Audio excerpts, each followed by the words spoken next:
Hello, Sebastian Lucido here, and welcome to 5 Minute Fresh Start.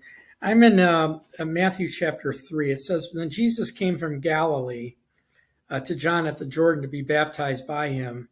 And John tried to prevent him, saying, I need to be baptized of you, and you're coming to me.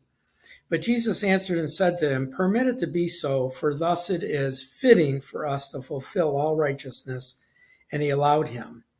When he had been baptized, Jesus came up immediately out of the water, and behold, the heavens were opened to him, and he saw the Spirit of God descending like a dove and lightning upon him. And suddenly a voice came from heaven saying, This is my beloved Son, in whom I am well pleased. So this entire week we've been teaching about the two workings of the Holy Spirit and the two workings inside and for ministry. Now in Jesus' life, he was born spiritually alive. We're all born spiritually dead, so we need to be born again, right? We need to revive our spirit, and he did that through his death, burial, and resurrection. But Jesus always was alive to God. What Jesus didn't do is any miracles prior to the baptism of John, which was about 30 years old.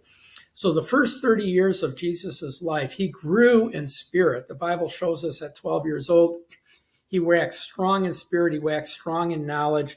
We see him even interacting with some of the leadership of the Jews.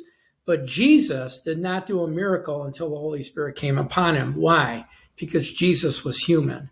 And so Jesus was human with a live spirit, a living spirit. He was connected to God. He didn't need salvation. He was saved, right? He never died to be saved. And so we see that when he comes to John, John says, I don't want to baptize you. You should be baptizing me. He said, no. So the Holy Spirit came upon him. And from that point, Jesus began to do miracles. We see nothing before that. Now, I want to show you something in Hebrews chapter 9. It says, But Christ came as a high priest of good things to come, with a greater and more perfect tabernacle. It's verse 11. Not made with hands. That is not made of this creation. Not with the blood of bulls and goats or calves, but with his own blood. Jesus entered into the most holy place once and for all, having attained an eternal redemption. So this is when Mary hung on to him and said, Jesus said, don't cling to me. I have to go to my Father and your Father, my God and your God. He does that. There's two sections of scriptures in Hebrews 9. This is one section. So the Bible tells us he goes with his own blood. So we know it's after the crucifixion. We know it's after the resurrection. So he went up to heaven.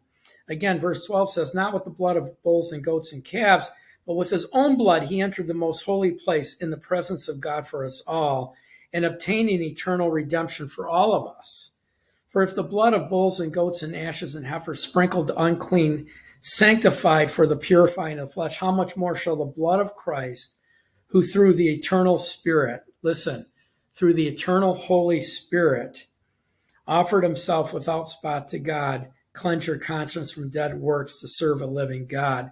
So it's saying two things here. It's saying, one, he offered himself in a sacrifice, but two, he offered himself without spot. So his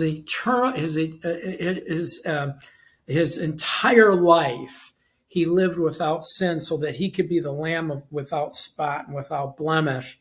And then it was through the Spirit that he offered himself as a sacrifice to God. The other day we learned, on the mount when he was praying, how his spirit said, not your will, but my will be done. But his soul and his body was saying, no, danger, danger. And so we see that Jesus had this conflict. He had to make a decision. He knew he could call 12 legions of angels. We're the same way, guys. We are the same way as Jesus. Jesus is a man who overcame sin, who by the Holy Spirit lived a life where his works and his actions were done to glorify God. We are him in the earth. We are him. We are seated with him. And we have the Spirit of God in us. The same Spirit that raised Jesus from the dead dwells in us. The same Spirit that lived in Jesus dwells in us. The same Spirit that offered Jesus lives in us.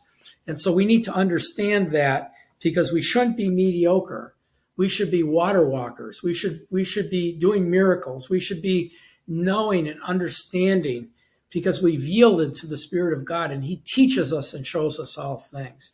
Anyway, that's our message for today. God bless you. I enjoyed this series this week. I hope you did. If you were inspired and go back and listen to them.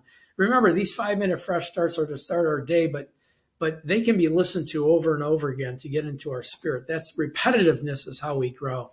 Anyway, my 3 things, share it, join us, our website, watchersoftruth.com, become a free member. You have access to all of our curriculums, and also pray about joining us as a partner for $10 or $25. We're looking for 400 new donors this year. We're growing. We are growing every week now. And so join us. If haven't joined us, please pray about joining us. Anyway, God bless you guys. Have a great, great day. And I pray that God's blessing would be upon you